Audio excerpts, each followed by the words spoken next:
Comment détruire le doute? Salut les guerriers, dans ce podcast je vais parler du fait de détruire ces doutes. Même si la chose est tout à fait impossible, le but est simplement de te donner un point de vue qui te permettra de certainement ne pas être bloqué par tes doutes, mais justement être boosté par cela grâce à un changement de point de vue. D'ailleurs, en parlant de point de vue, de motivation et autres, il y a un livre qui est disponible dans la description. Il suffit simplement de cliquer et de me passer ton meilleur mail.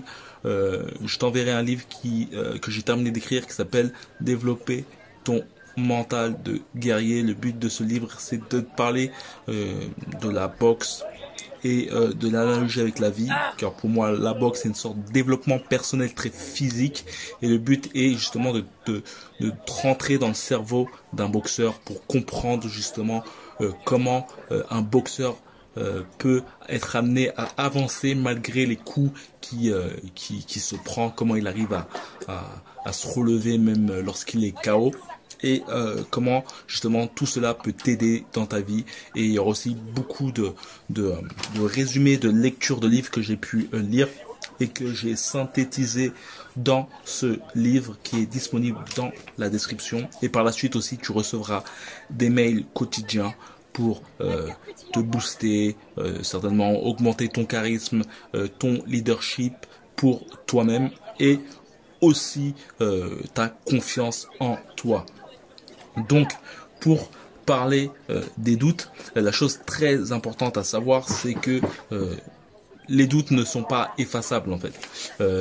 J'avais parlé aussi dans un ancien podcast des pensées négatives et du fait que on a constamment des pensées négatives, et de même pour les doutes qui sont complètement intégrés à nous-mêmes et qui permettent aussi certainement de nous interroger sur des situations complexes dans nos vies, surtout lorsqu'on souhaite effectuer de nouvelles choses. Les doutes sont toujours là. Après, il y a une chose très intéressante qu'on pourrait voir avec les doutes, c'est que les doutes peuvent être une sorte d'épreuve pour voir justement si tu es apte, si tu es digne de justement être ce que tu souhaites être.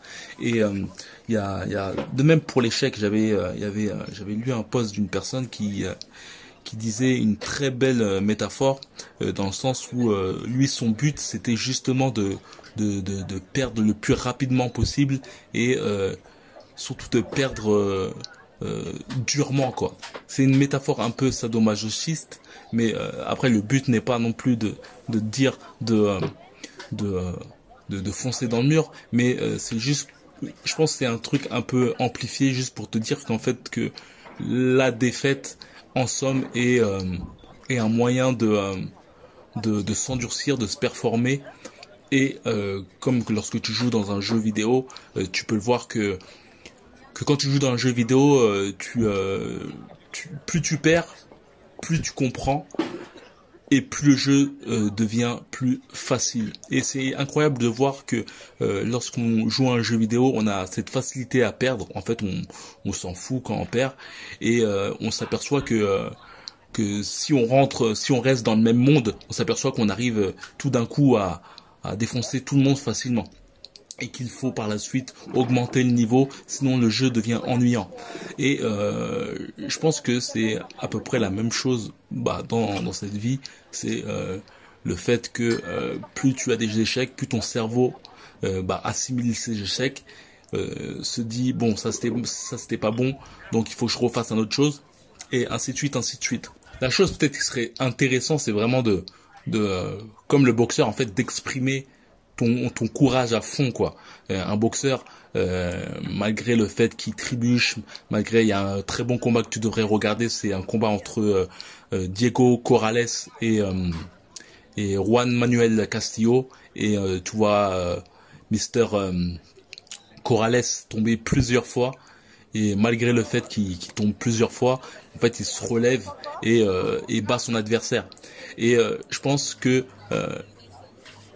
bien souvent quand on est dans des états d'anxiété, de dépression, que je peux avoir certainement en fait, et j'ai l'impression que quand je suis dans ces états un peu de pensée négative, mais qui t'attend vraiment et de façon émotive, la chose qui me permet de remonter et de reprendre de l'émotion positive, c'est vraiment l'action vers tes vers ce que tu souhaites aller. Et je te parle pas forcément je te parle pas du bullshit d'être une star ou d'être millionnaire ou d'être truc.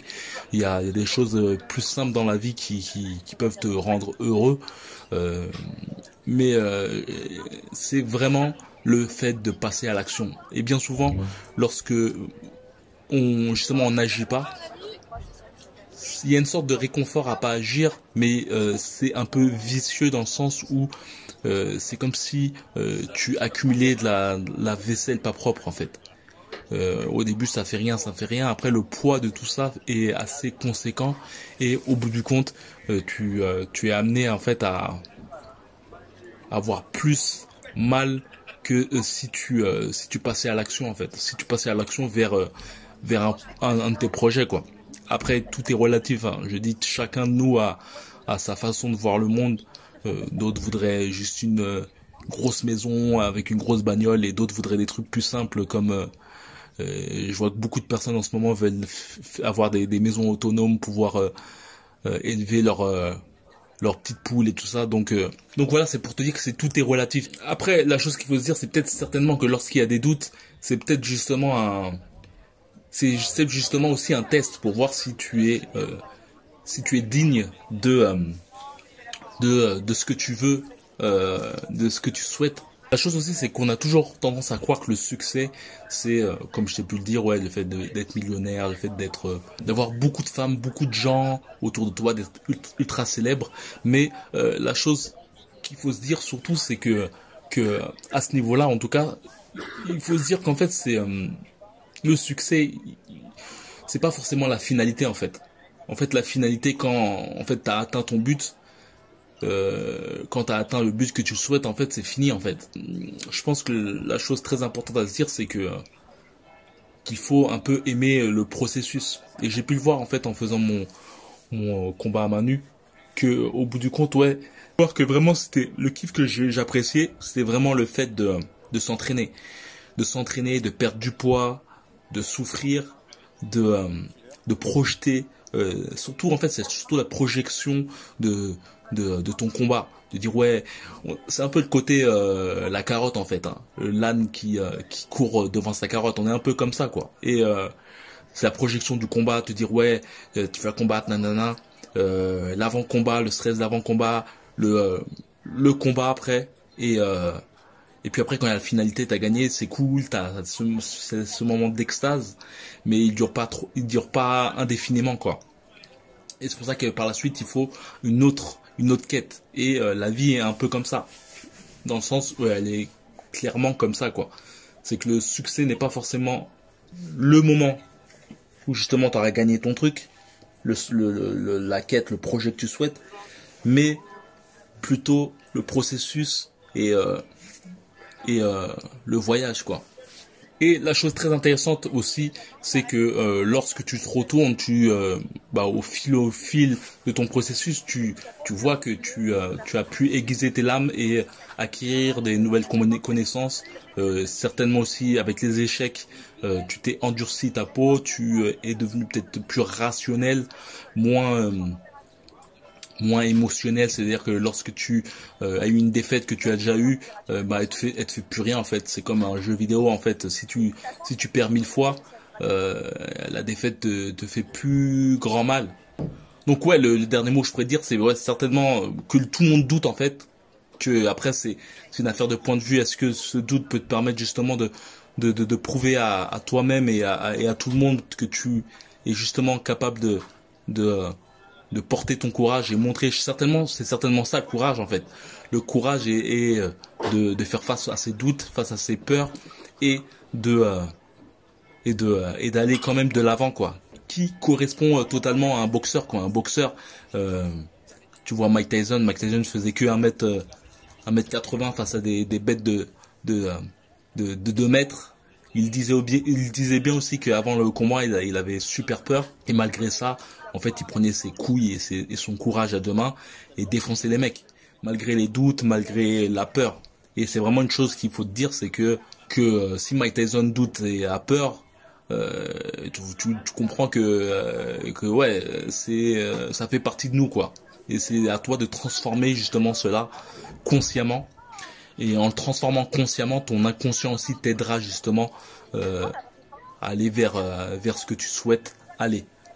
Donc voilà, n'hésite pas à me dire ce que tu penses de ce podcast. Surtout, n'hésite pas à liker ce podcast. Ça me permet de monter, de montrer aux gens et aussi de me remercier en un sens.